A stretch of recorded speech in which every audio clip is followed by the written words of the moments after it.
जय जय श्री राम। नमः पार्वती पतये हर हर महादेव।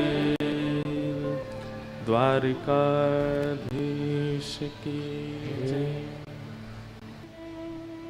बहुत लोग मिलने आते हैं, बहुत लोगों से चर्चा होती है, बहुत लोग जीवन में आते हैं, हमारी परंपरा के आते हैं, जो व्यास मंच के हैं या आचार्य परंपरा के हैं या सामान्य परंपरा के भी आते हैं, सामान्य श्रोता जन भी आते हैं। प्रेम सबसे नहीं हो, पता नहीं कोई ऐसा होता है उसने बात भी नहीं करी है पर उसको देखते ही लगता है कि ये मेरा है, और मैं उसको फिर बुला ही लेता हूँ, उससे बात भी करूंगा, उसके संग खेलने भी जाऊंगा, उसके संग खा भी लूंगा, उसके साथ सब आनंद करते हैं। तो ये प्रेम बड़ी अद्भुत वस्तु है।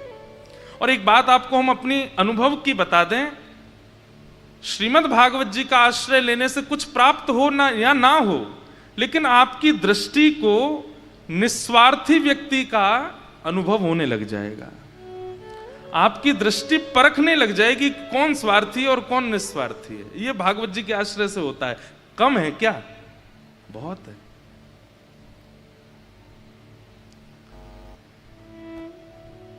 तो ऐसी कृपा है ठाकुर जी की, बस ये कृपा बनी रहे। आप सीधे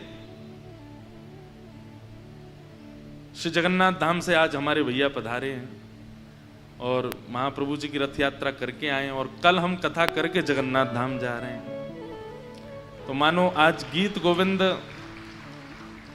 गोविंद आप लेकर के आए जो महाप्रभु जी धारण करते हैं। इतना प्रिय है ठाकुर जी को। देखो, दुनिया में लोग सेलिब्रेट करते हैं एनिवर्सरी, 50वीं 60वीं, या फिर पति पत्नी साथ में 50-60 साल साथ में गुजार लिए तो उनको बहुत उनकी महाराज वो दी जाती, क्या बोलते हैं उसको, क्या बोलते हैं उसको, कि उनकी वो दी जाती है कि देखो प्रेम हो तो ऐसा। उसको क्या बोलते हैं, क्या कहते हैं, जो भी हमारी ब्रजभाषा में कहते हैं कानी, उनकी कानी दी जाती, देखो भाई प्रेम हो तो ऐसा। अरे प्रेम हो तो महाप्रभु जगन्नाथ जी जैसा हो। जयदेव महाप्रभु ने 1000 वर्ष पहले गीत गोविंद लिखा, और आज तक महाप्रभु जी का नियम है कि बिना गीत गोविंद को अपने हृदय से लगाए ठाकुर जी सोते नहीं है। कैसी कहानी, कैसा प्रेम। अरे हम आप सब लोग किसी से प्रेम करते हैं तो 10-15 दिन में उसके द्वारा प्रदत्त की गई वस्तु की जो भूमिका है वो घटने लगती है। उसके द्वारा प्रदान की गई जो वस्तु है उसकी जो योग्यता है वो घटने लगती है। आपने मुझे फोन दिया, मान लो अब 6 महीना 7 महीना 1 साल 1.5 साल मुझे बहुत बढ़िया लगा, नया फोन दिया है, बहुत अच्छा है। पर जैसे ही उससे नवीन फोन आने लग जाएंगे तो स्वाभाविक है, हम मानवों का स्वभाव, हम उसको छोड़ देंगे भले ही हमको कितने भी प्रेम से दिया हो। पर इतनी रचनाएं हो गई दुनिया में, इतने बड़े बड़े कवि आ गए, इतने लोगों ने गीत गा दिए, इतने लोगों ने रचनाएं कर दी, स्तोत्र गा दिए, लेकिन महाप्रभु जी ने आज तक गीत गोविंद को अपने हृदय से दूर नहीं किया। इसे कहते हैं प्रेम। इसीलिए हमारे सूरदास जी कहते हैं, बिन गोपाल को नहीं अपनो, जासों की रति रही है, मन पंछी उड़ गई है। आपके द्वारा प्रस्तुत किए गए व्यवहार की लाज केवल और केवल ठाकुर जी रख सकते हैं, दुनिया का और कोई व्यक्ति नहीं। आपने प्रेम प्रस्तुत किया, सामान्य संसार का आदमी उसकी वैल्यू नहीं करेगा। आपने किसी को भोजन ऑफर किया, सामान्य व्यक्ति उसकी वैल्यू नहीं करेगा, लेकिन महाप्रभु जी बिना नहाए धोए कर्मा बाई खिचड़ी बनाती है, महाप्रभु जी उसकी वैल्यू करते हैं, दौड़ के जाते हैं खाने के लिए। जयदेव महाप्रभु गीत गोविंद लिख देते हैं, महाप्रभु जी हृदय से लगाते हैं, आज तक वैल्यू करते हैं। सालबेग की समाधि के आगे इतने विशालतम, पूरे विश्व का सबसे बड़ा उत्सव है रथ यात्रा, और एक सालबेग की समाधि के आगे ठाकुर जी अपना रथ रोक देते हैं। यहां लोग विशिष्टतम होने के बाद सामान्य व्यक्ति को पूछना नहीं चाहते, और महाप्रभु जी पूर्व के निभाए हुए संबंधों को आज तक निभा रहे हैं, आज तक। आपको पता है, श्रीनाथ जी दर्शन करने जाएंगे ना आप, तो श्रीनाथ जी में प्रत्येक दिन का जो श्रृंगार होता है ना, उस श्रृंगार के पीछे एक भूमिका होती है। ठाकुर जी ने आज ऐसी पाग पहनी है तो ठाकुर जी ने ये कुम्मनदास जी को याद करके पहनी है। आज ठाकुर जी ने ऐसी माला पहनी है तो ये श्री कृष्णदास को याद करके पहनी है। आज ठाकुर जी ने ऐसी आड़बंद पहनी है तो ये नंददास को याद करके पहनी। अपने भक्तों को याद करके ठाकुर जी श्रृंगार कराते हैं, और जो जानकार हैं वो देखते ही समझ जाते हैं, अरे आज तो कुम्मनदास की याद आई है लाला को, तभी या वर्ण को वस्त्र पहनो है। आज तक निभाते हैं ठाकुर जी। तो निभाना तो केवल ठाकुर जी जानते हैं, और उनके आश्रय में रहने वाला, उनकी कथाओं के आश्रय में रहने वाले व्यक्ति को यह परख हो जाती है कि स्वार्थी व्यक्ति कौन है और निस्वार्थी कौन है। कोई कल कह रहे थे मंच से, श्रीमद् भागवत जी से ये प्राप्त होते हैं, ये प्राप्त होते हैं, ये प्राप्त होते हैं। भैया हमारी एक बात समझ लीजिएगा, ठाकुर जी प्राप्त करना बहुत आगे का विषय है। वास्तव में भागवत जी मानव बनाती। बुद्धि की गति कितनी होनी चाहिए, विचारों की स्थिति क्या होनी चाहिए, दृष्टि की स्थिति कहां तक पहुंचनी चाहिए, वाणी की गरिमा कैसी होनी चाहिए, यह भागवत जी सिखाती है। भागवत जी से यह समझ में आता है। ठाकुर जी मिले वो तो बहुत आगे की बात है, हम पहले मानव तो बन जाएं। मानव बनाती हैं भागवत जी। तो हरिद्वार की इस कथा में नित्य ही महापुरुषों का आशीष प्राप्त हुआ। हमारे राम जी महाराज ने 40 दिन तक अन्न सेवन नहीं किया इस कथा के लिए, ताकि उस इंद्र से जोड़ देते हैं। बोले कि ऊपर इंद्र बरस रहा है, अंदर इंद्रेश जी बरस रहे हैं, पर भैया इंद्र में और इंद्रेश में बहुत अंतर है।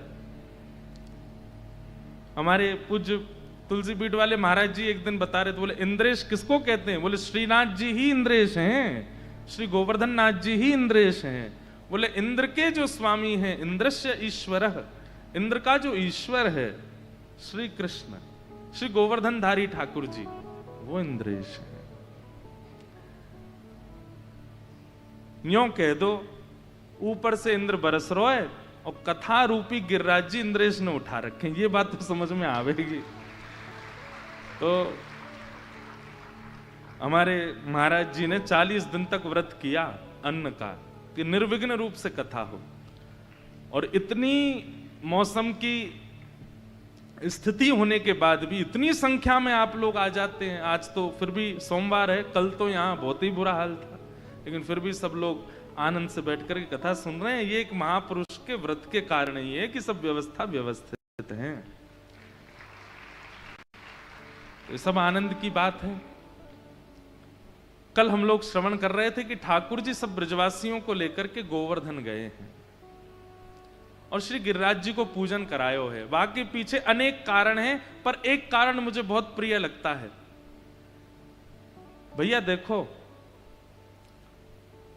आप ठाकुर जी से सख्य भाव मानते हो, बहुत ध्यान से सुनिएगा। आप ठाकुर जी के प्रति सखा दृष्टि रखते हो। ठाकुर जी आपके सख्य भाव को स्वीकार करेंगे, लेकिन वो ठाकुर जी हैं।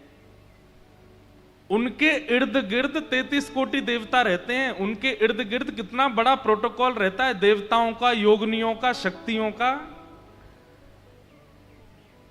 जब आप ठाकुर जी से सख्य भाव में कुछ ऐसा व्यवहार करते हो जो उनके प्रोटोकॉल के विपरीत है, तो उनके आसपास जो शक्तियां हैं वो कभी कभी उसको स्वीकार नहीं करती।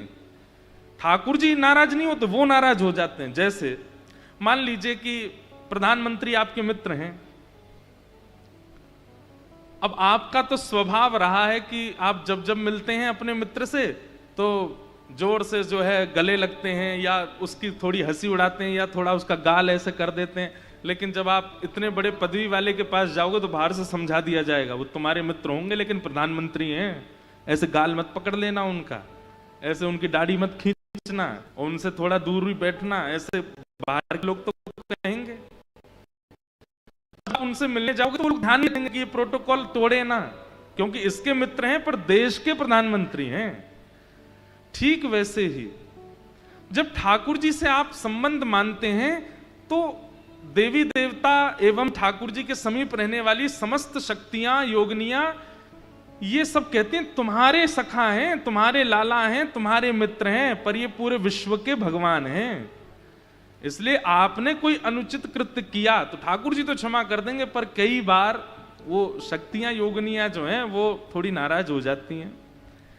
इसलिए ठाकुर जी ने विचार किया कि भैया ये सबरे ब्रजवासी जो मेरे कंधा पे चढ़ जाएं, मेरे कानन ने पकड़ लें, ये मेरे हाथन को मरोड़ दें, मुंह को घोड़ा बना के खुद बैठ जाएं, कहीं इन सब के ऊपर भगवत अपराध नहीं लग जाए, तो एक बार इनको अपने चरणन में प्रणाम करवा लूं।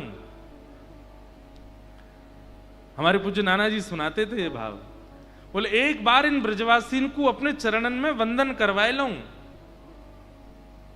लेकिन ठाकुर जी जानते हैं कि ये ब्रजवासी मोह प्रणाम कभी नहीं करेंगे, चाहे मैं कितनों कह दूं। इनते प्रेम इतना करते हैं कि अरे लाला कितनों कहे कि मैं भगवान हूं। अरे गर्गाचार्य जी ने तो आकर के यशोदा मैया से कही, बोले नारायण। यशोदा मैया ने तुरंत लाला को कान पकड़ो, बोले नारायण कोई और होएगा, मेरो लाला ना है नारायण। तब बोल गए समो गुण ही है, नारायण नहीं है, उनके जैसे गुण वाला है आपका लाला। बोला हाँ ये बात ठीक है, मेरो लाला भगवान ना है। तो ठाकुर जी मन में विचार कर रहे हैं ये मुझे कभी प्रणाम नहीं करेंगे, और एक बार अगर ये प्रणाम कर लेंगे तो जो भगवत अपराध बन रहा होगा, मैं नहीं मानता कि वो भगवत अपराध है, लेकिन किसी को भगवत अपराध लगता हो उसके लिए इनसे एक बार में प्रणाम करवा लूं। तब ठाकुर जी ने श्री गिरि गोवर्धन पुजवायो और सब ब्रजवासियों को लेकर के गए और जाकर के श्री गिरिराज जी को अपने प्रतिनिधि बना करके और सब ब्रजवासियों को नतमस्तक। अरे आज तक ब्रजवासी पूज रहे हैं गिरिराज जी को। इसके पीछे यही कारण है कि ठाकुर जी विचार कर रहे हैं कि भैया कहीं कोई इनसे अपराध बनो हो तो वह अपराध को इनको दंड नहीं लगे। आहा, सब ब्रजवासी गिरिराज जी की पूजा कर रहे हैं। गिरिराज महाराज प्रकट है करके 56 भोग पा रहे हैं। नारद जी महाराज ने जाकर के श्री इंद्र को खबर कर दी कि आपकी पूजा तो बंद हो गई है, अब तो इंद्र की गोवर्धन की पूजा चल रही है। कोपायमान होकर के इंद्र ने मेघ मालाओं को आज्ञा कर दी, ब्रजमंडल को डुबो दो, इतनी वर्षा करो कि ब्रजमंडल डूब जाए। काली काली मेघ मालाएं, सांबर तक ऋतु आई, सांबर तक बादल आए। सांबर तक मतलब वो मेघ आए जो प्रलयकालीन समय पर आते हैं। ऐसी मेघमालाओं को आज्ञा करी कि जाओ जाकर के ब्रजमंडल को डुबो दो, यमुना जी और ब्रज में कोई अंतर ना रह जाए, पूरा जल निमग्न हो जाए ब्रज। इन ब्रजवासियों ने मेरी पूजा बंद कर दी। एक बात कहें, स्तोत्रम कश्य न तुष्ट, शास्त्राज्ञा है कि स्तुति से किसको प्रसन्नता नहीं होती, पर जिसके तुम्हें प्रेम युक्त ज्ञान है, प्रेम युक्त वैराग्य है, प्रेम युक्त समस्त गुण है, उसको स्तुति की इच्छा नहीं होती, उसको स्तुति से ज्यादा आनंद नहीं होता, उसका ज्यादा प्रभाव नहीं होता। सदा याद रखिएगा, अपमान का बोध सबसे ज्यादा उसी को होता है, सम्मान की बहुत इच्छा होती है। जो व्यक्ति सम्मान की बड़ी इच्छा रखता है कि मेरा सम्मान हो, उसको छोटी छोटी बात अपना अपमान बोध हो जाता है। मेरा अपना कर दिया, मेरे बारे में ऐसा बोल दिया, मेरे सामने ऐसा कर दिया। सब लोग इधर देखो, ध्यान से कथा सुनो, विशेष रूप से आगे आने वाले और बैठने वाले बहुत ध्यान से सुनो। अपमान का बोध उसी को होता है जिसे सम्मान की बहुत इच्छा होती है। इससे सम्मान की इच्छा मतलब अपमान को जानबूझ के करेगा तो आपको पता ही नहीं चलेगा कि अपमान हुआ है। कई लोग अपमान किया नहीं जाता, उनको लगता है हमारा अपमान हो गया है, और अत्यंत माननीय व्यक्ति का ही ऐसा स्वरूप होता है। इंद्र सहज हो जाता, लेकिन नहीं, उनको लगा मेरी पूजा बंद होगी, मेरी पूजा बंद होगी, अपनी पूजा करा रहे हैं। और कोपायमान होकर के मेघमालाओं को आज्ञा कर दी, जाओ वर्षा करो, पूरे वृंदावन को डुबो दो, 84 कोस के इस ब्रज को डुबो दो।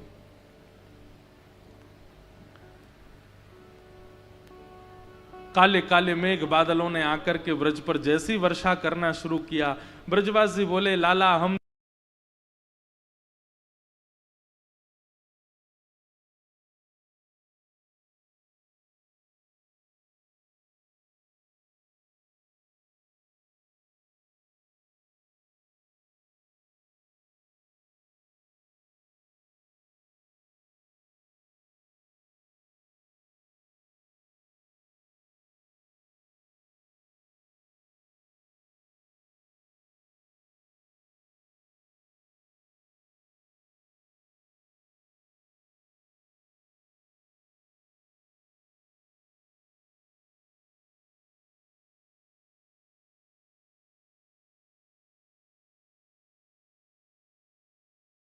तो पहले ही मनाए कर रहे तोते कि जा गिरिराज बाबा की पूजा मत करावे, इंद्र की पूजा बंद मत करवावे, देख नाराज है क्यों इंद्र। और अब पतो ना कहा होएगो भैया, ये तो इतनी वर्षा करेगो हम सब ब्रजवासी डूब जाएंगे, मर जाएंगे। नेक्स्ट ऐसी लाला की बात में आकर के हमने वर्षन की सेवा बंद कर दे। बंधुओं, शरणागति का मतलब क्या होता है कि आप जिसकी शरण में गए हैं, फिर चाहे जो हो जाए जीवन में, विश्वास कभी डगमगाना नहीं चाहिए। वही शरणागति।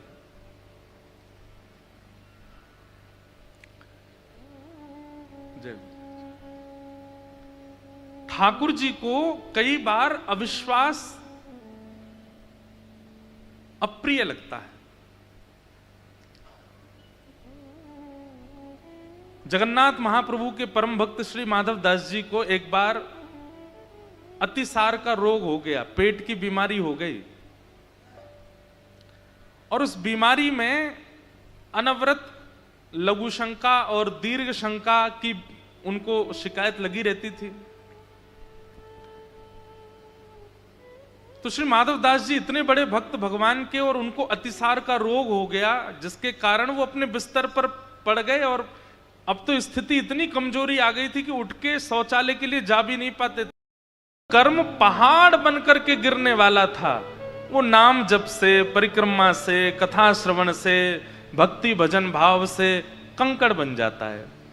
वो पहाड़ बन के नहीं गिरता, फिर वो कंकड़ बन के गिरता है। उस प्रारब्ध का जो कर्म फल है वो थोड़ा सूक्ष्म हो जाता है, पर भोगना तो पड़ता है।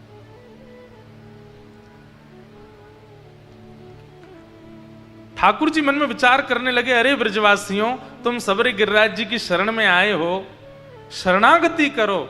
या को मतलब ये थोड़ी है कि वर्षा है गई तो अरे गिरिराज बाबा ने हमारो सब बिगाड़ दियो, इनकी पूजा कर दी, या हमारे इंद्र नाराज है रो। अरे उनकी शरण में आए हो तो जीवन में आने वाले संकटों में भी विश्वास को डगमगाने मत दो। संबंध उचित कौन सा कि एक बार हाथ पकड़ा, अब चाहे जीवन में सुनामी आ जाए ये छोड़ेंगे नहीं। एक ना एक बहुप्रचलित बात, बहुत ध्यान से सुनना। कई लोग कहते हैं कि भैया ब्याह के समय लड़का लड़की की सारे गुण नहीं मिलने चाहिए। तो बोले क्यों नहीं मिलने चाहिए? बोले राम जी के और सीता जी के सारे गुण मिले थे। अरे तो इसमें बुराई क्या है? बोले वनवास हो गया था। भाई देखो, 14 वर्ष का वनवास हुआ, सीता जी का हरण हुआ, लेकिन श्री राघव जी के चित्त में और सीता जी के चित्त में जो प्रेम है वो नहीं घटा। वो स्वच्छंद बना रहा, वो साथ बना रहा, वो संग बना रहा उनका। यही तो प्रेम कहलाता है कि चाहे जैसी स्थिति आ जाए हम हाथ नहीं छोड़ेंगे, हम आपको छोड़ेंगे नहीं। ठीक वैसे ही भगवत शरणागति लेने के बाद में अगर संकट जीवन में आते हैं तो अविश्वास मन में मत ले आया करो। ये हमने तो बताओ गंगा जी से संबंध बना लिया, अब तो हर महीने गंगा जी जाते हैं, फिर भी जीवन में संकट आ रहे हैं। हम तो इतना दान पुण्य कर रहे हैं, फिर भी हमारे जीवन में संकट आ रहे हैं। अरे इनसे संकट घटते नहीं है, बल्कि संकटों से जूझने की स्थिति प्राप्त होती है। मतलब वो बात हो गई कि मैं विद्यालय तो जाऊंगा लेकिन परीक्षा नहीं दूंगा, विद्यालय तो जाऊंगा लेकिन एग्जाम नहीं दूंगा। अरे भैया क्यों नहीं दोगे? बोले विद्यालय जा तो रहा हूं, पढ़ तो रहा हूं, रोज क्लास अटेंड कर तो रहा हूं, टीचरों की बात सुन तो रहा हूं, होमवर्क पूरा कर तो रहा हूं, अब परीक्षा क्यों दूं? ऐसा थोड़ी होता है। विद्यालय गए हैं और वहां क्या सीखा है उसका परिणाम तो परीक्षा ही बताती है ना।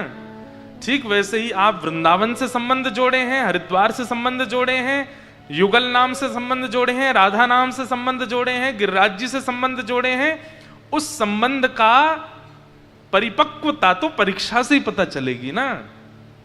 इसलिए संकट तो जीवन में आएंगे, विचलित नहीं होना। ठाकुर जी ने सब ब्रजवासियों से कहा, अरे भैया गिरिराज जी की शरण मानो, इनकी शरण में आए हो, पूर्ण विश्वास रखो, गिरिराज बाबा सब मंगल करेंगे। सब ब्रजवासी तो भोले भाले दौड़न लगे इधर उधर। ठाकुर जी ने मन में विचार किया कि भैया इनका विश्वास प्रगाढ़ करने के लिए कुछ करना पड़ेगा। और तभी 7 कोस लंबे चौड़े गिरिराज पर्वत को 7 बरस के ठाकुर जी ने अपने बाम हस्त की इकन्नी उंगली के नख पर धारण कर लिया। बोलो गिरवरधारी गोपाल की जय। आहा, कितनी सुंदर झांकी है। कान्हा कुंवर के कर पल्लव पे मानो गोवर्धन नृत्य करे। नख पे धार लियो गिरिराज, नाम गिरधारी पायो है। ओ गिरधारी पायो है, नाम गिरधारी पायो है। नख पे धार लियो गिरिराज, नाम गिरधारी पायो। सब ब्रजवासी ने देखी, अरे लाला ने पहाड़ उठा लियो, अरे लाला ने पहाड़ उठा लियो, अरे लाला ने पहाड़ उठा लियो। सब दौड़ करके बोले लाला तेने पहाड़ कैसे उठाए हो? बोले बाद में बताऊंगा, पहले भीतर आ जाओ सबरे। सब ब्रजवासी गिरिराज जी के नीचे आ गए। अब गिरिराज जी के बीच में ठाकुर जी कन्नी उंगली लगा के खड़े हैं। गिरिराज जी कभी इधर जामे कभी इधर जामे। सब ब्रजवासियों ने अपनी अपनी छड़ी लगा ली नीचे, और छड़ी लगा करके सब ब्रजवासी गिरिराज जी को साध रहे हैं। और बिल्कुल ऐसे होठ भींच करके सब अपनी छड़ी को ऐसे कस के खड़े जैसे मानो उनने ही गिरिराज जी उठा लिए हों। कितने बड़े हैं गिरिराज जी? 7 कोस, एक कोस में 3 किलोमीटर, 21 किलोमीटर लंबे और 7 कोस चौड़े श्री गिरिराज जी।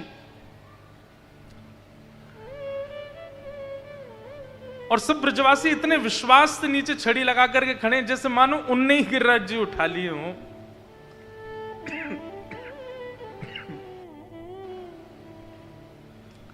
आहा,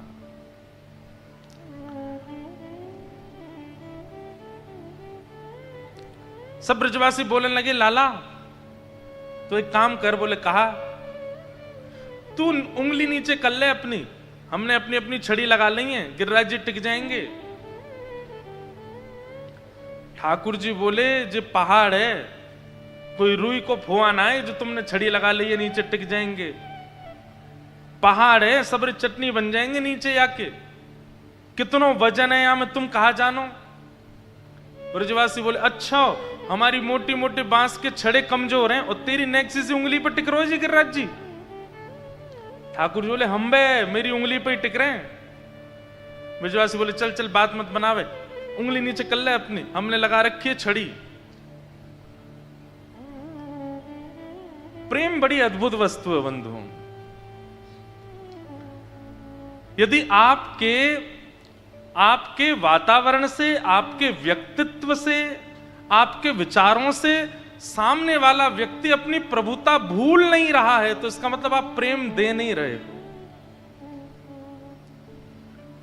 उसको अपनी प्रभुता पता है, उसको अपनी श्रेष्ठता पता है, इसका मतलब आपने प्रेम में अभी प्रस्तुतिकरण नहीं किया। ब्रजवासी इतना प्रेम देते हैं ठाकुर जी को अपनी बातों से, अपने व्यवहार से, अपने विचारों से कि ठाकुर जी भूल जाते हैं कि मैं परमात्मा हूं। ब्रजवासी कह रहे हैं चल हाथ नीचे कर ले अपनो, ठाड़ो है गो ऐसे हाथ लगाए कि जैसे जय भगवान का। हमने अपनी छड़ी लगा रखी लाला, नीचे कर ले उंगली अपनी। ठाकुर जी बोले नीचे आ जाएंगे गिरिराज जी। बोले ना आमेंगे, हमने छड़ी लगा ली, नीचे कर ले उंगली। ठाकुर जी बोले तो संभालो गिरिराज जी। जैसे ही ठाकुर जी ने नेक उंगली नीचे करी, दूर दूर तक सबरे ब्रजवासी इनके चट चट चट सबरी छड़ी टूटने लगी। अरे लाला संभाल संभाल संभाल। नेक नीचे आए गिरिराज जी, एक क्षण के लिए बस ढीली करी ठाकुर जी ने उंगली। ठाकुर जी ने फिर से उंगली लगाई और त्रिभंगली बनकर के ठाकुर जी खड़े हो गए। गिरिराज जी टिक गए। अब तो इस छोर तक और इस छोर तक, दूर दूर तक कोई छड़ी नहीं है, फिर भी ठाकुर जी ऐसे ही खड़े हैं। और सब ब्रजवासी अब ठाकुर जी को नहीं देख रहे हैं, उनके हाथ को देख रहे हैं, उनकी उंगली को देख रहे हैं, टकटकी लगा करके देख रहे हैं और धीमे धीमे पूछ रहे हैं। सबकी आंख खुली है, मुंह खुले रह गए, आश्चर्यचकित। ठाकुर जी मंद मंद मुस्कुरा रहे हैं। देखो मैंने कही ना, मैंने उठा रखे हैं गिरिराज जी। ब्रजवासी बोले लाला सांची में तेने उठा रखे हैं ये? बोले हम भाई ऐसे कैसे उठा लिए तेने? ठाकुर जी बोले हम जय जय हैं, बचपन से कहते आए हैं हम जय जय हैं, माने ही ना है कोई भी। या मधुमंगल को बताई, श्रीदामा को बताई, सबन को बताई मैंने कि मैं जय जय, पर कोई ने ना मानी।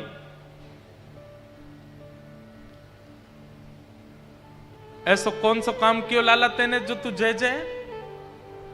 ऐसा कहा ना कियो मैंने? अघासुर मारो, बकासुर मारो, पूतना मारो, धेनुकासुर मारी, सब मारे मैंने। कालिया नाग मारो और आज गिरिराज जी उठा लिए। ऐसा कौन सा काम है जो एक भगवान कर सके और मैं ना कर सकूं? सब कियो मैंने। ब्रजवासी बोले हमारी एक बात सुन ले। बोले कहा तू जो कहेगो सब स्वीकार है, पर तू जय जय जे स्वीकार ना है। तू भगवान है, यह बातें हम स्वीकार ना कर सके। ठाकुर जी बोले तो और कहा कहूं फिर मैं? लाला देख तू जो कहेगो सब स्वीकार है, तू भगवान ना है, हमारो लाला है तू भगवान कैसे है जाएगो? ऐसा प्रेम ब्रजवासियों का। अब तू को बतानी पड़ेगी कि तेने गिरिराज जी कैसे उठाए। ठाकुर जी कह रहे हैं बड़ी बात है, बताओ मैं कहूं कि मैं भगवान हूं तो मानना नहीं है। अब दूसरा मैं क्या बहाना बताऊं? भैया मैं सच में भगवान हूं। गोपी कह रही भगवान हो तो हमारे घर से माखन चुरा के, भगवान कोई माखन चुरा के खावे?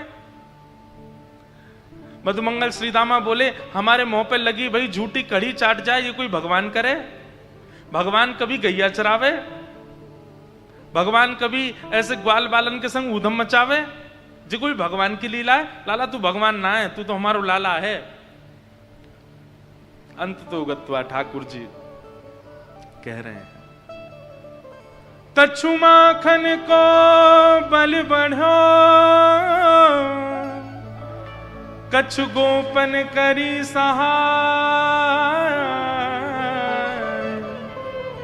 श्री राधे जू की कृपा सो मैंने गिरिवर लियो उठा। विष्णु सहस्त्र नाम में भगवान का एक नाम है, क्या? मान देना। बहुत ध्यान से सुनिए सब लोग। ठाकुर जी के नाम स्वभाव से और गुण से भी रखे गए हैं। तो ठाकुर जी का एक स्वभाव है, क्या? वो दूसरे को मान कर खुद देते हैं, पर मान दूसरे को देते हैं। ठाकुर जी क्या कह रहे हैं? अरे भैया अब मैं झूठ नहीं बोलूंगा, अब मैं सच बोलूंगा। हाँ लाला सच्ची बोल, झूठ मत बोले। बोले भैया मैं मान रहा हूं, मैं भगवान ना हूं, मैं जय जय ना हूं, मैं तो तुम्हारा लाला हूं, लेकिन मैंने ये गिरिराज जी कैसे उठाए नेक्स्ट सुन लो। बोले कैसे उठाए? बोले कछु तो आप सबन के घर के माखन को बल मुंह में आ गए हो, इतनो माखन चुरा चुरा के मैंने खायो। अब एक घर को माखन खातो तो बल नहीं आतो, लेकिन इतनी सारी गोपीन के घर जाए जाए के मैंने माखन चुरा चुरा के खायो, इतनी सारी गोपीन के घर को बल मुंह में आ गयो, मैंने गिरिराज जी उठा ली। पहला श्रेय किसको दिया? ब्रज की गोपियों को। और गोपियां सब आनंदित होने लगी, अरे हमने इतना परिश्रम करके मक्खन निकालो और लाला चोरी करके खा गयो, वही को बल आ जाए लाला में। देखो एक बात सुनना, आज जितने चतुर हम लोग हैं और जितनी आधुनिकता में हम लोग रहते हैं, ये बातें हमको बड़ी अटपटी से लगेंगी। बताओ ये कोई बात है? पर भोले लोग ऐसी बात करते हैं। हम भोले नहीं, हम चतुर हैं, इसलिए हमें ये बातें बड़ी ऐसी लगती हैं, तो बड़ी बचकानी बातें ये कैसी। लेकिन ठाकुर जी को ऐसी ही वार्ताएं अच्छी लगती हैं और ऐसे बोलने वाले ही अच्छे लगते हैं। मैं कथा में कहा करता हूं, भगवत प्राप्ति के लिए ज्ञानी मत बनिए, वैरागी मत बनिए, विरक्त मत बनिए, भोंदू बन जाओ, बिल्कुल भोंदू हो जाओ, सरल हो जाओ, सहज हो जाओ। ठाकुर जी मिल जाएंगे। जो संसार की चतुराई से बिल्कुल दूर है, उसको ठाकुर जी प्राप्त होते हैं।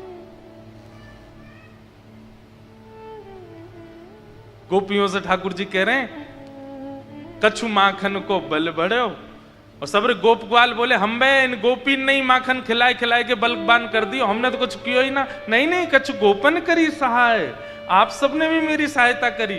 ग्वाला बोले हमने क्या कियो? अरे तुम सबरे टकटकी लगा के मेरी उंगली में देख रहे, तो पहले तो मैंने माखन के बल से गिरिराज जी उठा लिए, और फिर तुमने टकटकी लगा के मेरी उंगली में देखी, सो तुम सबन की शक्ति मेरी उंगली में आ गई और मैंने गिरिराज जी उठा लिए।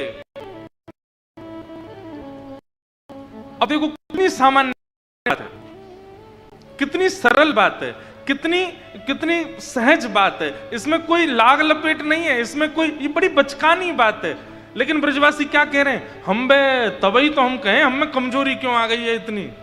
आजकल ऐसा लग रहा हो हमारी ऊर्जा कहीं चली गई है। ठाकुर जी सहजता बोल रहे हैं और ब्रजवासी उस पर मोहर लगा रहे हैं। हम सरल नहीं है बंधु, ब्रजवासी बहुत सरल है, बहुत सीधे हैं, इसलिए ठाकुर जी को बहुत प्रिय है। और श्री राधे जू की कृपा सो मैंने गिरिवर लियो उठाए, श्री किशोरी जी की कृपा से मैंने गिरिराज जी उठाए हैं। ये तो लाडली जी की कृपा है जो मैंने गिरिराज जी धारण किए हैं। अब किशोरी जी की कैसी कृपा, इसके पीछे इतनी कथाएं हैं। एक कथा तो ऐसी आती है कि श्री गर्गाचार्य जी जब किशोरी जी का नामकरण संस्कार करने के लिए गए, तो वहां कीर्ति मैया को बता के आए हैं, बोले तुम्हारी लाली जो है ना, या को आधो अंग नंद जी को लाला है, तो जब कभी भी तुम्हारी लाली अपूर्णता से लगती हो तो लाला को आगे बगल में ले आई हूं। और वहां नंदरानी यशोदा को भी बताया है, वो तुम्हारे लाला की अर्धांग आह्लादनी शक्ति है राधा रानी। जब कभी तुम्हारे लाला को ऐसा लगे कि शक्ति छीन रही है, श्यामा जू को आके सामने ले आई हूं। 3 दिन तक ठाकुर जी गिरिराज जी धारण करके खड़े रहे। यशोदा मैया व्याकुल हो गई, और तभी यशोदा मैया को याद आई, गर्गाचार्य जी बोल के गए कि मेरे लाला की शक्ति कीर्ति की छोरी है, कहां से लेके आऊं। सब ब्रजवासी आए थे वहां पर, तो यशोदा मैया ढूंढने लगी, सब जगह जा जाके पूछा, अरे भैया वृषभानु नंदिनी कहाँ है, ये वृषभानु बाबा की लाली कहाँ है। वो मेरे लाला के सामने ठाड़ी रह जाएगी तो मेरे लाला को बल घटेगा नहीं। गर्गाचार्य जी बताए के गए। 3 दिन बाद भानु बाबा मिले, वहीं गिरिराज पर्वत के नीचे लाखों ब्रजवासी थे। भानु बाबा बोले मैया आप मुझको खोज रही? अरे बाबा तुम्हारी लाली कहाँ है? गर्गाचार्य जी बताए के गए कि मेरे लाला की वो आह्लादनी शक्ति है, वह कुछ सामने ठाड़ो कर दूंगी तो मेरे लाला को बल बढ़ेगा। वृषभानु बाबा बोले 3 दिन आते मैं भी ढूंढ ही रहा हूं, मुझको मिल नहीं रही है, लाली कहां चली गई है पतो ना। अत्यंत व्याकुल यशोदा मैया भानु बाबा दोनों ठाकुर जी जहां खड़े थे वहां आके विराजमान हो गए, और यशोदा मैया के नेत्रों से आंसू गिर रहे हैं कि लाला की शक्ति कहीं छीण नहीं है जाए। तभी यशोदा मैया शिला के ऊपर चढ़ी और ठाकुर जी से बोली, लाला तू हार गए हो? ना मैया मैं तो बिल्कुल ना हारो। ठाकुर जी तो बोल रहे हैं, बढ़िया मुस्कुरा रहे हैं, कभी गाने लग जाते हैं, कभी नैन मटकाते हैं, कभी किसी से बात करते हैं, कभी किसी से बात करते हैं। मतलब श्रमित व्यक्ति के मुखमंडल पर दिख जाता है कि वो श्रमित हो रहा है, लेकिन ठाकुर जी बिल्कुल श्रमित नहीं थे। यशोदा मैया बोली, मेरो लाला ने को श्रमित नहीं लग रहे हो है, गैया चरा के आवे रात में तो ऐसो बिल्कुल या को मोह नेक्सो से है जाए, और 3 दिन आते गिरिराज जी धारण करके खड़ो, बिल्कुल इतनी ऊर्जा में खड़ो है, ऐसा लग रहा हो जैसे कहीं तो यहाँ में शक्ति को संचार है रो है। कहीं ऐसा तो नहीं है वृषभानु नंदिनी कहीं छुप करके मेरे लाला की शक्ति बढ़ा रही हो। तभी यशोदा मैया एकांत में पीछे जाकर के देखती हैं, तभी वहां क्या पाती हैं, आहा सुख आसन में बैठी हैं हमारी श्री किशोरी जी, और अपनी भ्रगुटी ऊपर करके गिरिराज जी को देख रही हैं और उनके नेत्रों से एक ऐसी ऊर्जा प्रकट हो रही है जिस पर गिरिराज जी टिके भय हैं। वास्तव में तो लाला उंगली लगा के खड़ोए, गिरवरधारी तो हमारी श्री राधा रानी है, गिरिराज जी तो हमारी लाडली जी ने उठाए। और लोग आश्चर्य करते हैं, ठाकुर जी एक अन्य उंगली पे उठाए, अरे किशोरी जी ने तो भ्रगुटी पे ही उठा लिए गिरिराज जी। ठाकुर जी की आह्लादनीय शक्ति है श्री राधा रानी। एक कथा ऐसी है, एक कथा श्री जयदेव महाप्रभु गीत गोविंद में कहते हैं, अभिनव जलधार सुंदर धृत मंदर धृत मंदर श्रीमुख चंद्र चकोर जय जय देव हरे। श्रीमुख चंद्र चकोर जय जय देव हरे। श्री राधा मुख चंद्र चकोर जय जय देव हरे। राधा मुख चंद्र चकोर जय जय देव। जयदेव महाप्रभु कहते हैं, नाथ जिस प्रकार अपने प्रिय को देख करके अपनी गुप्त शक्तियां भी प्रकट हो जाती हैं, कई बार अपने प्रिय को दिखाने के लिए उसका प्रियतम अपनी गुप्त शक्तियों को प्रकट कर देता है, ठीक वैसे ही इतने ब्रजवासी आपको घेर करके खड़े थे पर आपके बिल्कुल सन्मुख श्री किशोरी जी खड़ी थीं और उनको देख करके आप में ऐसी ऊर्जा का संचार हुआ कि जैसे मानो अपने मान को बढ़ाने के लिए, न एक अपना प्रकाश दिखाने के लिए आपने गिरिराज जी उठा लिए और गिरिराज जी उठा करके आप केवल उनके मुखमंडल को देखते हुए वहां ठाड़े हैं। इंद्र ने तो वर्षा उसी दिन बंद कर दी थी, पहले दिन ही, लेकिन आपने ही इंद्र को संकेत किया कि अरे भैया याते बढ़िया अवसर नहीं मिलेगा श्यामा जी को देखवे को, सामने ठाड़ी है तो पे जितनी सामत हो, तो पे जितनी क्षमता हो उतनी वर्षा कर, ताकि ये किशोरी जी को देखता रहूं, ऐसे गिरिराज जी धारण करके मैं ठाड़ो रहूं। वास्तव में किशोरी जी का मुखमंडल देखने के लिए आपने गिरिराज जी को धारण किया है। इसीलिए तो महाप्रभु जी जय जय देव हरे कहते हैं। श्री मुख चंद्र चकोर जय जय देव हरे। आज अभी मैं जब मंच पर सबके प्रवचन चल रहे थे ना, तब मैं श्री परमानंद दास जी के पद देख रहा था और उसमें एक बहुत सुंदर पद मुझे दिखा।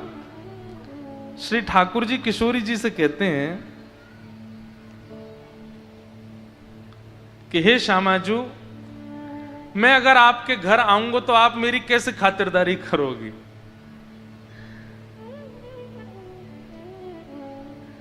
राधे तेरे भवन हो आऊं, राधे तेरे भवन हो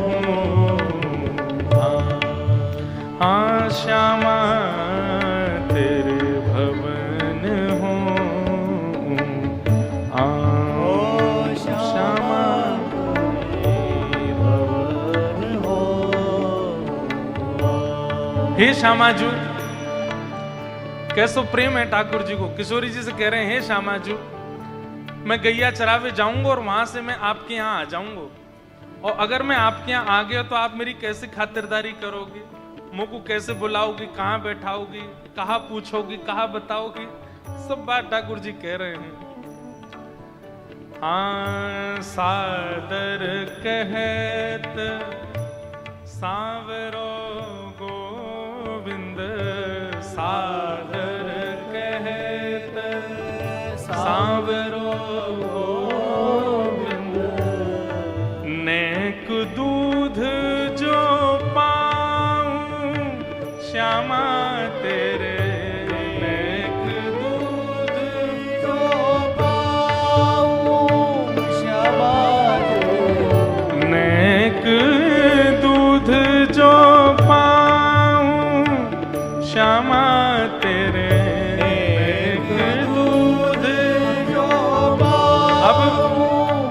यहाँ भाव ऐसा है कि ठाकुर जी किशोरी जी से कह रहे हैं, अगर मैं नंद आपके वृषभानु भवन आया तो आप मेरी कैसी खातिरदारी करोगे? श्री जी कुछ नहीं बोली, और जब आओगी तब देखेंगे ना। श्यामा जी आप ऐसा मत सोचियो कि मैं बहुत खाऊंगो या मैं बहुत कछु पानो चाहूं या दक्षिणा लेके आऊंगो या लिफाफो लेके आऊंगो, कुछ नहीं। नेक दूध पिवाई दियो बस मुंह को, नेक दूध में ही राजी है जाऊंगा मैं तो। मानो ठाकुर जी कि ये चाह रहे हैं कि किशोरी जी कह दें कि आप आ जाओ एक बार, भानु भवन आ जाओ, क्योंकि श्री जी सदा निकुंज में ही मिलती हैं, वन में ही मिलती हैं, कभी बरसाने भवन में तो मिलती नहीं है। इसलिए ठाकुर जी निवेदन कर रहे हैं किशोरी जी से, राधे तेरे भवन हो राधे तेरे भवन हो, हे राधे तेरे भवन हो तो श्री राधे तेरे भवन हो। किशोरी जी बोली ठीक है, दूध की तैयारी करेंगे, अधोटो दूध रखेंगे, नेक पी लियो फिर चले जाइयो। ठाकुर जी बोले बस मैं जो कहूंगा उतना ही करोगे, बस दूध पिवा के भेज दोगे मुझे? किशोरी जी बोली अपने मन की बताओ तो क्या चाह रहे हो, आओगे तो कहा करोगे? तो ठाकुर जी कह रहे हैं, सब दिन खेलो तेरे अंगना में, सब दिन खेलो तेरे अंगना में, सब दिन खेलूं तेरे अंगना में, सब दिन खेलूं तेरे अंगना और में, अपने नैन सिराऊं, अपने नैन सिराऊं। किशोरी जी कह रही हैं पहली बात तो पूरे दिन खेलोगे, नेकात देर मेहमान तो नेकात देर को आयो करें और तुम पूरे दिन खेलोगे। अब श्यामा जी मेरे खिलौना पुराने है गए सबरे, आपके नए नए खिलौना होंगे, पहले खिलौना को देखूंगो जानूंगो परखूंगो, खेलो पूरा दिन नहीं निकल जाएगा। किशोरी जी बोली अच्छा ठीक है, लेकिन आपने यूं क्यों कही खेल के नैन सिराऊं?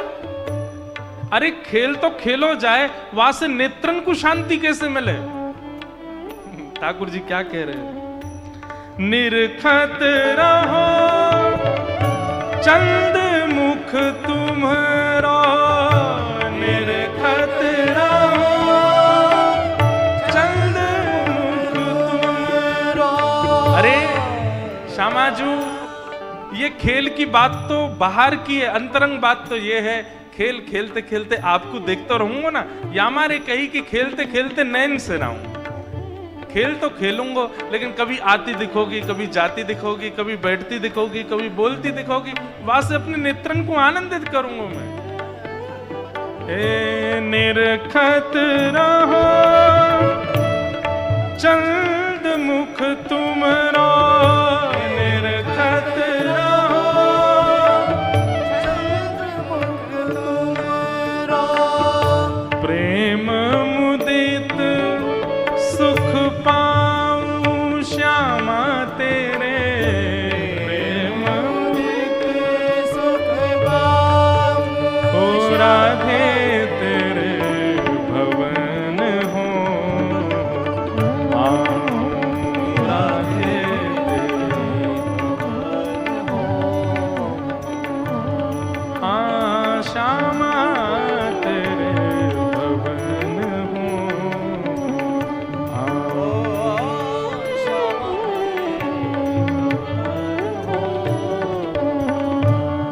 किशोरी जी बोली, अच्छा मुख पे बात कछु और है, मन में तुम्हारे कछु और चल रहा है। मैं तो ऐसे आज्ञा नहीं दूंगी।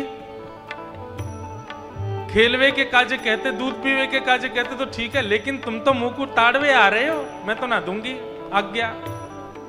अरे घर, मैं ऊंचे घर की लाली हूं, भानु बाबा देखेंगे, मैया देखेंगे, कहा कहेंगे सब।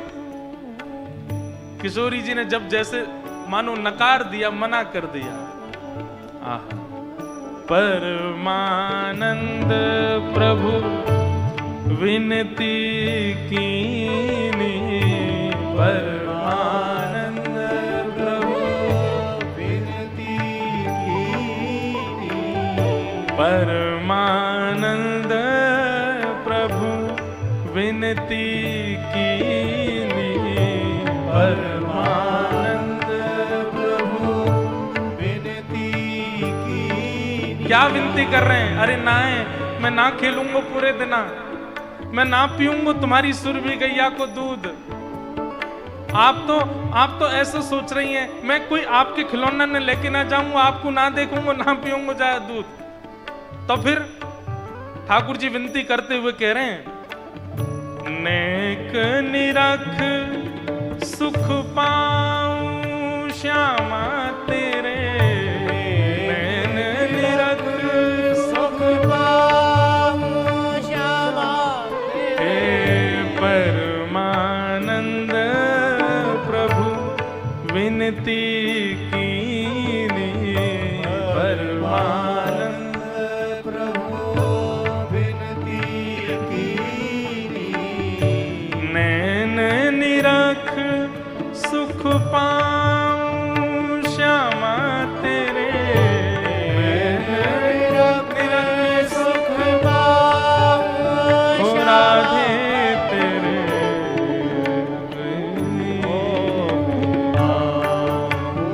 राधे तेरे भवन हो,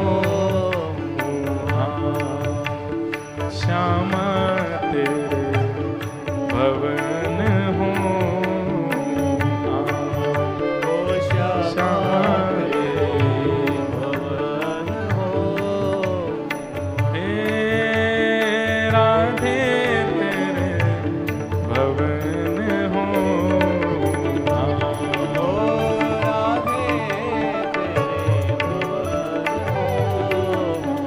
इतनो प्रेम ठाकुर जी किशोरी जी को देखवे के काज करें, विनती कर रहे हैं, याचना कर रहे हैं, निवेदन कर रहे हैं, हे श्यामाजू आपको मुखमंडल दिखे।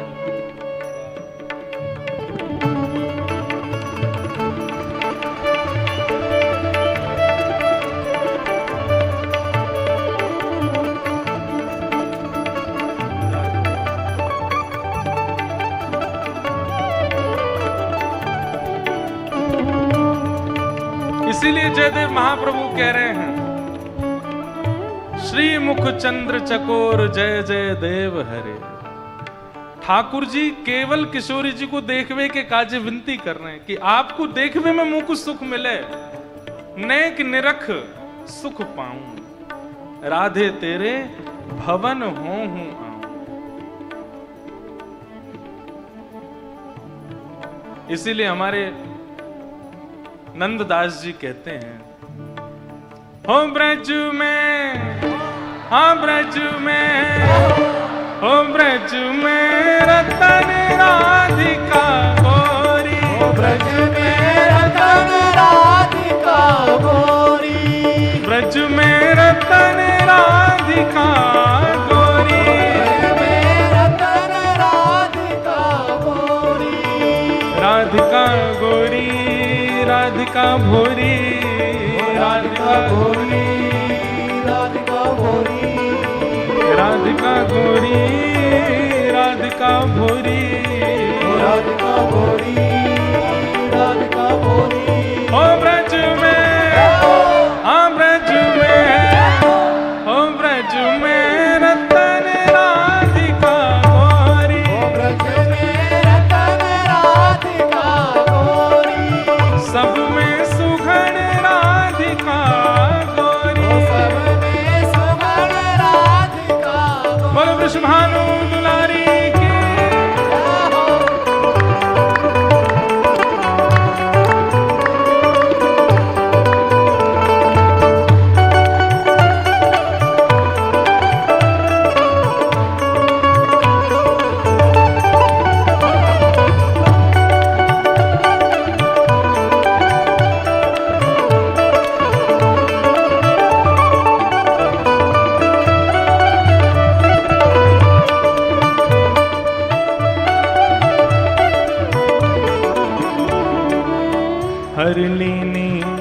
वृषभानु भवन ते हरिलीनी वृषभानु भवन ओ हरिलीनी वृषभानु भवन ते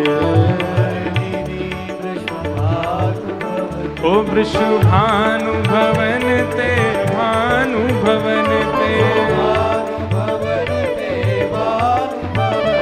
वृषभानु भवन ते भानु भवन ते हे हे हरिलीनी वृषभानु भवन ते हरिलीनी हे वृषभानु भवन ते वृषभानु भवन ते हे वृषभानु भवन ते वृषभानु भवन ते ओ वृषभानु भवन ते वृषभानु भवन ते हरिलीनी वृषभानु भवन ते नंद सुवन की जोड़ी नंद सुवन की जोड़ी ओ नंद सुवन की जोड़ी नंद सुवन की जोड़ी ओ ब्रज में आ ब्रज में ओ ब्रज में रतन राधिका गोरी ब्रज में रतन राधिका ब्रज में रतन राधिका गोरी राधिका गोरी राधिका भोरी राधिका गोरी राधिका गोरी राधिका भोरी राधिका गोरी ओ ब्रज में आ ब्रज में ओ ब्रज में रतन राधिका गोरी ब्रज में रतन राधिका ब्रज में रतन राधिका गोरी कुंजन कुंजन बिहरत दो कुंजन कुंजन बिहरत दो कुंजन कुंजन बिहरत दो कुंजन कुंजन बिहरत दो हे कुंजन कुंजन बिहरत दो कुंजन कुंजन बिहरत दो हाँ कुंजन कुंजन बिहरत दो कुंजन कुंजन बिहरत दो हे बिहरत दो हाँ रमणत दो हे बिहरत दो हाँ रमणत दो हे बिहरत दो हाँ रमणत दो कुंजन कुंजन बिहरत दो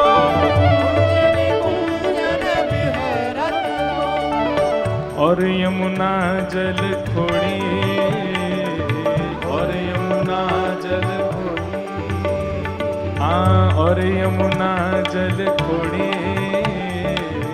और यमुना जल खोड़ी ओ ब्रज में हाँ ब्रज में अब देखो कल तो कथा विश्राम हो जाएगी और सुबह हो सकता है कि इतने लोग आए भी ना कई लोग बेचारे नहीं भी आएंगे इसलिए आज ही आनंद कर लो हो ब्रज में हाँ ब्रज में हो ब्रज में रतन राधिका गोरी ब्रज में रतन राधिका गोरी ब्रज में रतन राधिका गोरी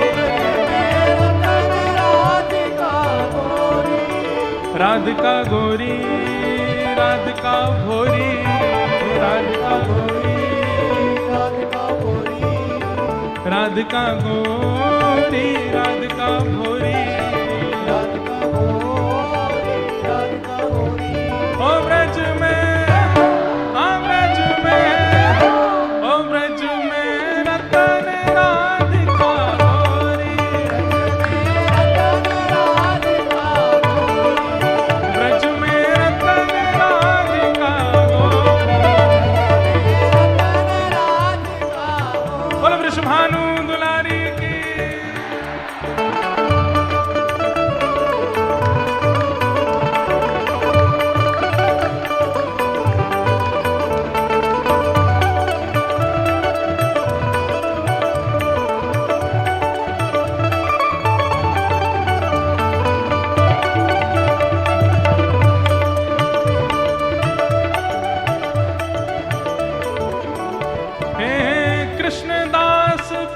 गिरधर नागर, कृष्णदास प्रभु गिरधर नागर, कृष्णदास प्रभु गिरधर नागर, कृष्णदास प्रभु गिरधर नागर, हे प्रभु गिरधर नागर, प्रभु गिरधर नागर, हे प्रभु नटवर नागर, प्रभु गिरधर नागर, हे प्रभु गिरधर नागर, प्रभु गिरधर नागर, कृष्णदास प्रभु गिरधर नागर, कृष्णदास प्रभु गिरधर नागर, कृष्णदास प्रभु गिरधर कृष्णदास प्रभु गिरधर और नागर, नागरी नवल किशोरी, नागरी नवल किशोरी,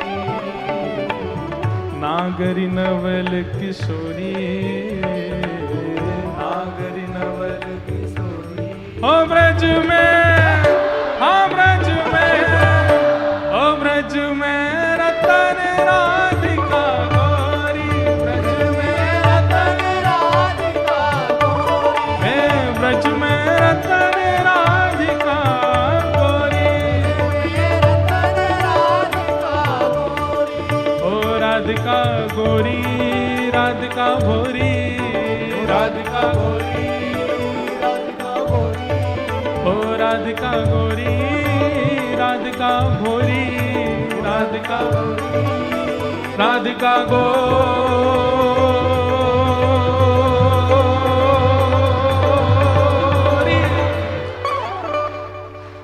ओ ब्रज में, ओ ब्रज में, ओ ब्रज में रतन राधिका गौरी, ब्रज में रतन राधिका गौरी, ब्रज में रतन राधिका गौरी, ब्रज में रतन राधिका गौरी, ओ सब में सुगण राधिका गौरी, सुगण राधिका गौरी, हे जय राधे राधे, राधे राधे, श्री राधे राधे, राधे राधे, जय राधे राधे, राधे राधे, श्री राधे राधे, राधे राधे, जय राधे राधे, राधे श्री राधे राधे, राधे राधे, जय राधे राधे, राधे राधे, श्री राधे राधे,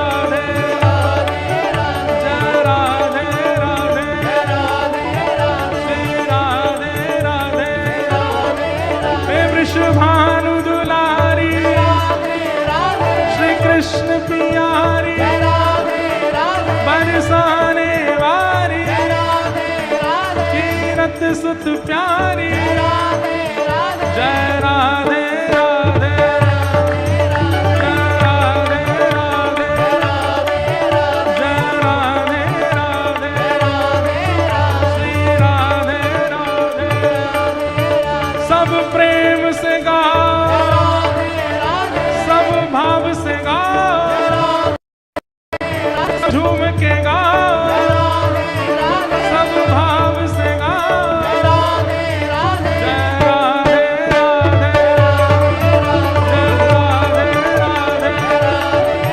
जय राधे राधे, श्री राधे राधे, जय राधे राधे, श्री राधे राधे, जय जय श्री राम, जय जय श्री राम, जय जय श्री राम। बोल वृंदावन बिहारी लाल की, गिरिराज धरण की, श्याम सुंदर श्री यमुने महारानी की, पूछ री के लौटा की, उप उप प्यारे, क्या बात है वंशी वारे, शाबाश, बैठ जाओ। ठाकुर जी ने गिरिराज जी 7 दिन 7 रात्रि पर्यंत धारण करके रखे और 7 दिन के बाद इंद्र ने आकर के ठाकुर जी से क्षमा याचना की कि पिता गुरुस्तुम जगतामधीशो दुरत्यय काल उपात दंड हिताय स्वेच्छा तनुभी समीह से मानम विधुन्वन जगदीश मानिना। वैसे देखा जाए तो हमारा वॉल्यूम 6 दिनों बाद खुला है आज हरिद्वार में, नहीं तो किशोरी जी का स्मरण हुआ ही नहीं, आज हुआ है। अब क्योंकि वृंदावन जाने का समय आया है इसलिए किशोरी जी अब याद आ रही हैं। ये बात तो निश्चित है कि जब मन बुद्धि चित्त शरीर सब वृंदावन की ओर होता है तभी श्री जी आती हैं, उससे पहले नहीं आती। यहाँ बद्री विशाल याद आ जाएंगे, यहाँ तो बाबा केदार याद आ जाएंगे, गंगोत्री यमुनोत्री याद आ जाएंगी, हिमालय याद आ जाएगा, कैलाश याद आ जाएगा। पर किशोरी जी तो तभी याद आती हैं जब मुख भी वृंदावन की ओर कर लिया जाए। अब क्योंकि विश्राम है, अब तो चर्चा हो रही है वृंदावन जाना है, वृंदावन जाना है, तो अब किशोरी जी याद आती। ठाकुर जी ने 7 दिन 7 रात्रि तक गिरिराज धारण किए। इंद्र ने आकर के क्षमा मांगी और क्षमा मांगते हुए क्या कहा? पिता गुरुस्तम जगताम अधीशो दुरत्यह काल उपात्त दंड हिताय स्वेच्छा तनुभी समीह से मानम विधुन्वन जगदीश मानिना। बंधु एक बात हमेशा याद रखना, जिस व्यक्ति के ऊपर कोई रोकने वाला नहीं है, कोई शासक नहीं है, कोई कंट्रोलर नहीं है, तो वो व्यक्ति बिगड़ ही जाएगा। इसलिए आप चाहे जितने ऊंचे स्थिति में पहुंच जाइए, एक व्यक्ति को अपने ऊपर जरूर रखा कीजिए कि वो है जो मुझे भी दंड दे सकता है। व्यक्ति कभी विचलित नहीं होगा, ऐसा होगा तो। और सबसे बड़ी बात है कि आप चाहे जितने भी श्रेष्ठ हो जाओ, दीन बने रहो, दैन्यता चित्त में लाते रहो। आपको व्यक्ति गलत बोल तब जाता है, कर तब देता है जब वो अपने आप को एक श्रेष्ठ मान लेता है। अब मुझसे बढ़िया कोई नहीं, मैं सर्वश्रेष्ठ हूं।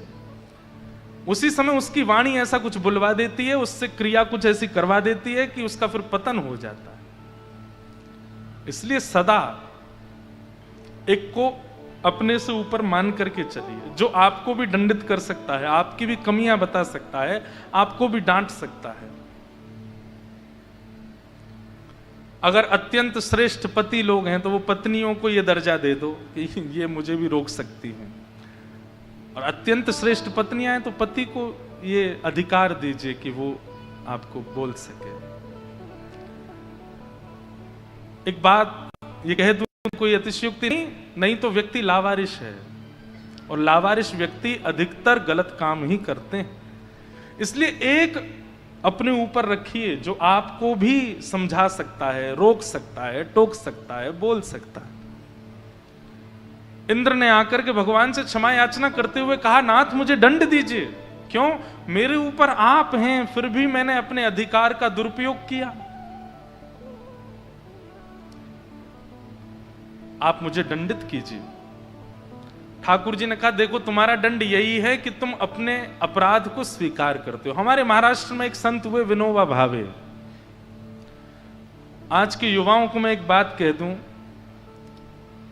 जिस प्रकार स्वामी विवेकानंद के कोट्स आप पढ़ते हो, उनकी बातें आप पढ़ते हो, मेरे स्वामी विवेकानंद से भी पहले के गुरु हैं जिनका नाम है विनोबा भावे, उनकी बातें कभी पढ़ी है।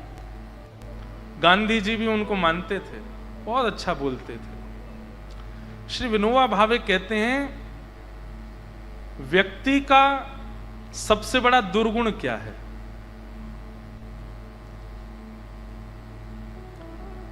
व्यक्ति का सबसे बड़ा दुर्गुण क्या है? बोले अपने अवगुणों को अस्वीकार करना, ये उसका सबसे बड़ा दुर्गुण है। वो अपने अवगुणों को जानते हुए भी अस्वीकार करता है, नजरअंदाज करता है। और उसका सबसे बड़ा सद्गुण क्या है? अपने अवगुणों को प्रस्तुत करना, अपने अवगुणों को पहचानना, स्वीकार करना, ये उसका सबसे बड़ा सद्गुण है। स्वीकारीकरण हम लोग अब भूल चुके हैं। हमें पता होता है कि हमारी गलती है, कोई हमारी बहन है, भाई है या परिवार के लोग हमें समझा देते हैं, बस तुम ऐसे हो गए हो, हम लड़ देते हैं, नहीं ऐसे नहीं हुआ है, तुम गलत, तुमको वो पक्ष दिखाई नहीं जो मैं दिखाना चाहता हूं। नहीं, अगर उनको दिखा है तो इसका मतलब आप वैसे हो गए हो, उसको स्वीकार करिए। स्वीकारीकरण ही कई बार परिवर्तन की स्थिति लाता है। समझ रहे हैं बात को? मान लीजिए कि मुझ में क्रोध बहुत बढ़ गया, अब मुझसे किसी ने कहा तुम में बहुत क्रोध बढ़ गया है, अब मैं जब तक इसको अस्वीकार करता रहूंगा वो क्रोध बना ही रहेगा चित्त में। लेकिन जिस दिन स्वीकार कर लूंगा हाँ बढ़ तो गया है, उसी समय 10% घट जाएगा और घटने लग जाएगा। स्वीकारीकरण से दोष की निवृत्ति होने लगती है, ऐसा विनोबा भावे कहते हैं। भगवान ने कहा इंद्र तुमने आकर के अपना दोष स्वीकार किया, इसलिए मैं तुमको क्षमा प्रदान करता हूं। और मुझे तुमसे ज्यादा गुस्सा इसलिए नहीं है क्योंकि तुम्हारी क्रिया से सब ब्रजवासी मेरे समीप आ गए, सबका सामीप्य मुझे प्राप्त हुआ। इंद्र ने भगवान की स्तुति गाई, इंद्र चले गए।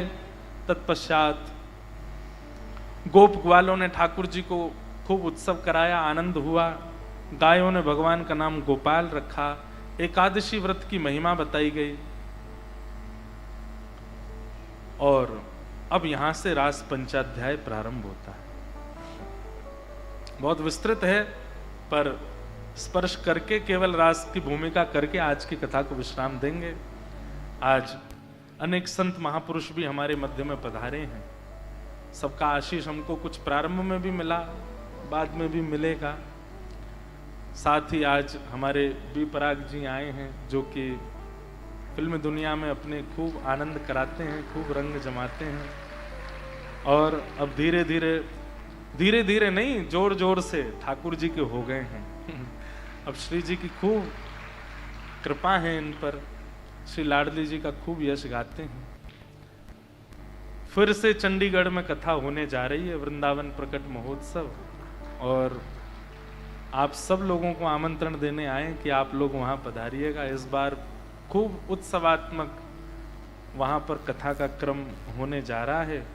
हमारे राम जी महाराज तो पूर्ण विराजेंगे साथ में, आप सब लोग भी कृपा करके वहां पधारिएगा। वृंदावन प्रकट उत्सव बड़े आनंद से होता है वहाँ। पिछले साल भी हुआ, इस साल भी। इस साल वहाँ खूब उत्सव भी हो रहे हैं ठाकुर जी के, जैसे लाल जी के जन्मोत्सव पे होते हैं वैसे उत्सवों की श्रृंखला भी है इस बार वहाँ। और विशेष रूप से भागवत कथा है, पर भागवत में भी मीरा चरित्र, मीराबाई का सुंदर चरित्र। प्रारंभ के 4 दिन तक तो मीरा चरित्र और भागवत जी साथ साथ चलेंगे, फिर उसके बाद बचे हुए 3 दिनों तक अन्य भक्तों के चरित्र, ऐसे कुछ रूपरेखा वहां की बन रही है। साथ ही आज एक और फिल्म जगत से हमारी अक्षरा सिंह जी भी आई हैं, उनको भी बहुत बहुत वंदन। और ठाकुर जी को अपने मधुर स्वर कंठ से खूब आनंद जो कराती हैं हमारे प्यारे गिरधर लाल, जिनको हर जन्मोत्सव पर सुनते हैं, ऐसे निकुंज कामरा जी भी आई हैं। वे भी अभी मंच पर अभी और आनंद होंगे। अभी विपराग जी भी कुछ सुनाएंगे, हमारी निकुंज जी भी कुछ श्रवण कराएंगे, आनंदित कराएंगे। अब आज तो विश्राम है कथा का एक प्रकार से, कल है वैसे तो, लेकिन कल सुबह के सत्र में कथा है, आप लोग आ ही जाना है। हम क्यों ऐसा सोचें कि नहीं आओगे, आ ही जाना है। सुबह 9 बजे की तो बात है, कोई देर थोड़ी है ज्यादा।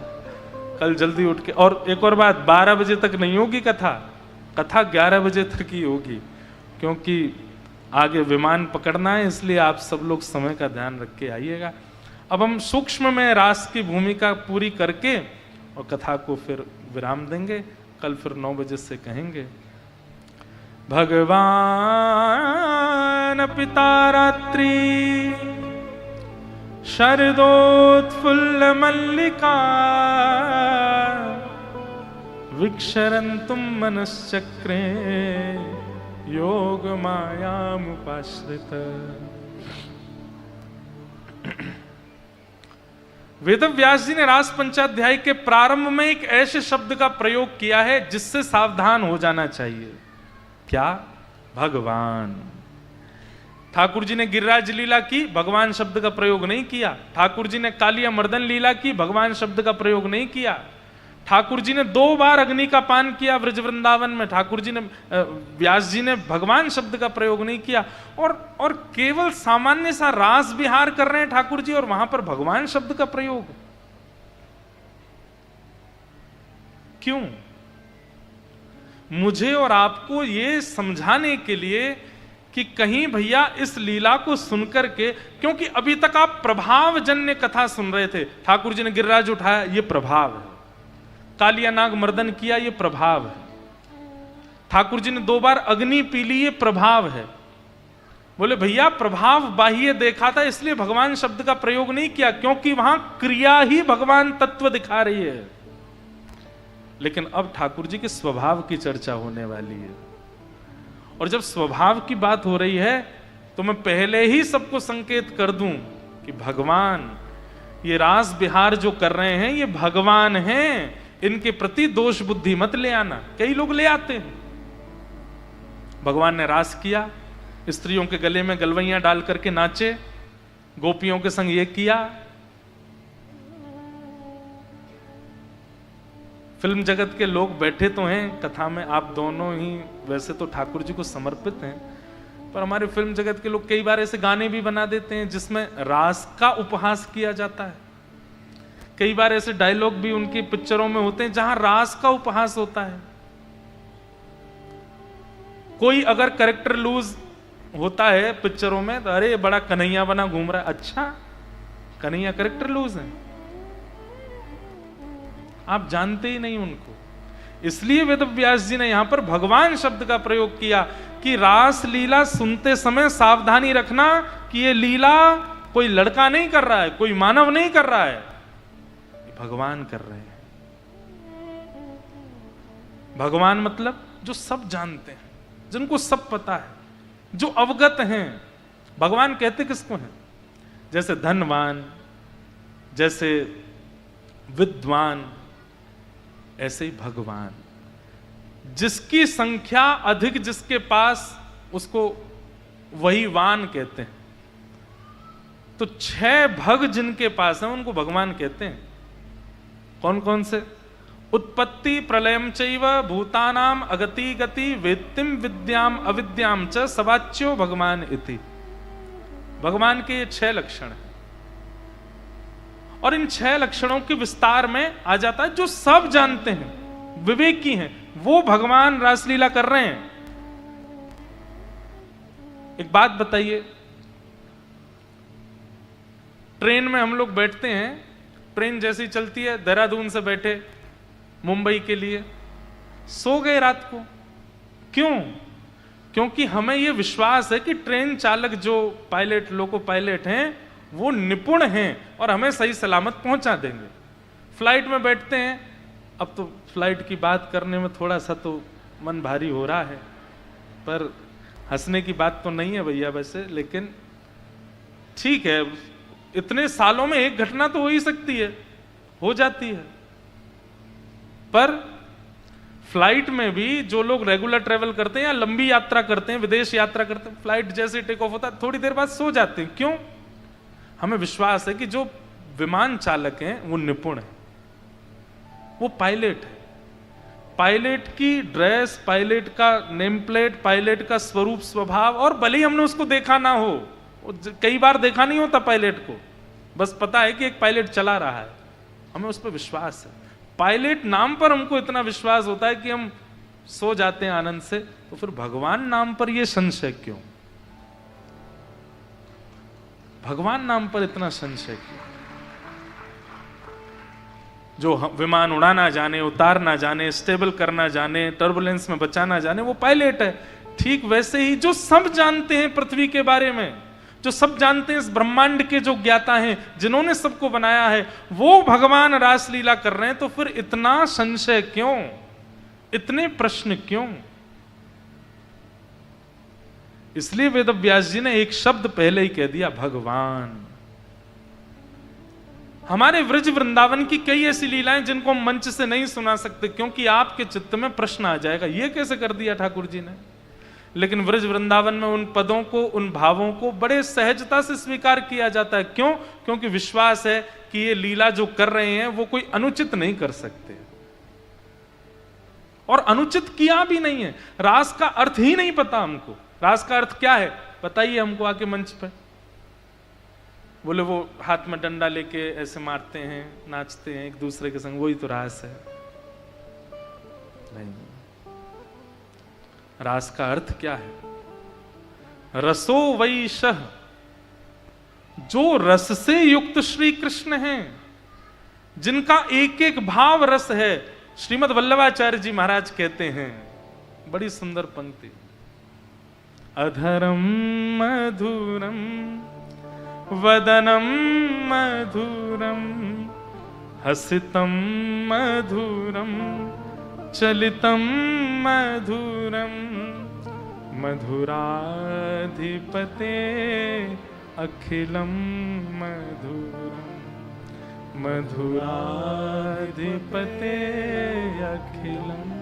एक वैष्णव है महाराष्ट्र के, उन्होंने एक कथा रखी है केवल मधुराष्टकम पर। जैसे अधरम मधुरम, अब ठाकुर जी के अधर मधुर हैं, अब अधर कैसे मधुर हैं इस पर ही एक दिन की चर्चा होगी। फिर वदनम मधुरम, ठाकुर जी बोलते मधुर हैं, कैसे बोलते हैं? तो फिर आचार्यों ने कहां कहां वर्णन किया कि ठाकुर जी की वाणी कैसी, उस पर चर्चा, मधुराष्टकम पर कथा हो। मधुराष्टकम गाकर के महाप्रभु जी क्या कहना चाह रहे हैं? बोले भैया दुनिया में कितना भी योग्य व्यक्ति हो उसमें भी एक कमी दिख जाती है।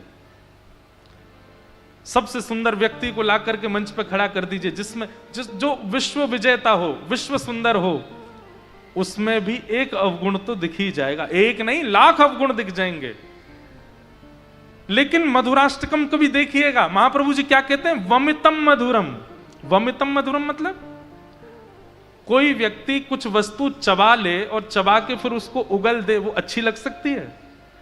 लेकिन कह रहे हैं ठाकुर जी जब कोई वस्तु पा लेते हैं और पाने के बाद थोड़ी पाके चबा के फेंक देते हैं, वो भी मधुर लगती है।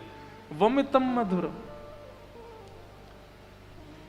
जिनकी त्याज्य वस्तु भी इतनी सुंदर है, वो कितने सुंदर होंगे, कितने सुंदर हैं ठाकुर जी।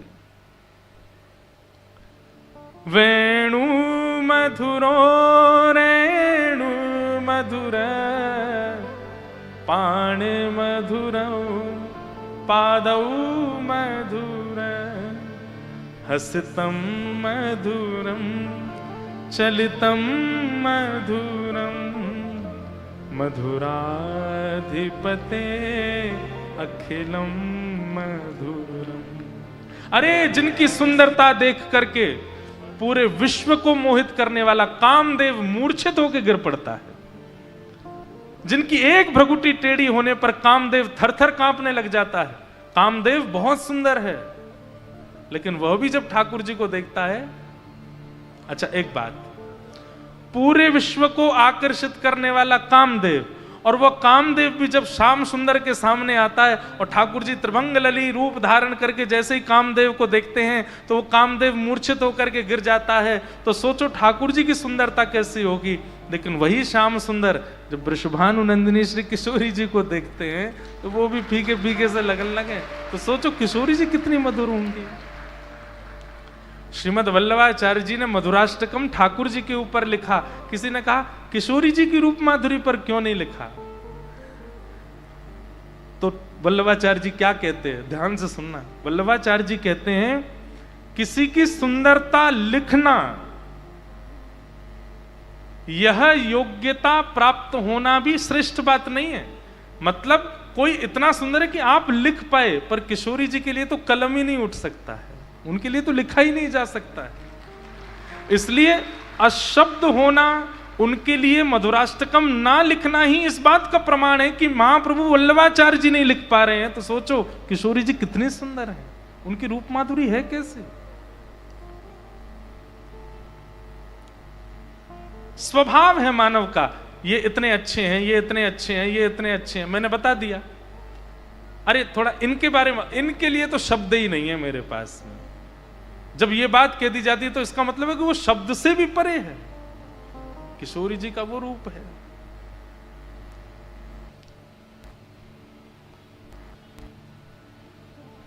परमानंद दास जी का एक पद है,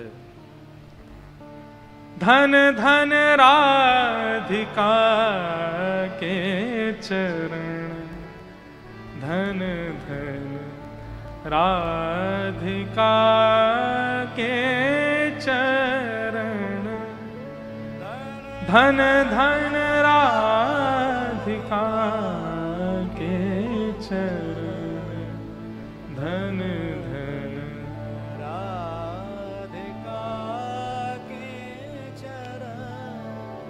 दास परमानंद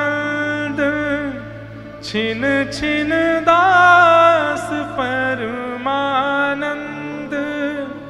छिन छिन श्याम जिनके शरण, धन धन श्याम जिनके शरण, धन धन राधिका के चरण, धन धन राधिका के चरण, धन धन श्याम जिनकी शरण। तो अद्भुत है, भगवान शब्द का प्रयोग किया गया है। और रास का अर्थ क्या है? अब ध्यान से सुनो, हर कथा में बताता हूं मैं। आप ठाकुर जी से मिलने का मन बनाते हो, ठाकुर जी से मिलने की योजना बनाते हो, वो रस है। लेकिन आपके रस से प्रसन्न होकर ठाकुर जी आपसे मिलने की योजना बनाते हैं, वो रास है। उसको रास कहते हैं।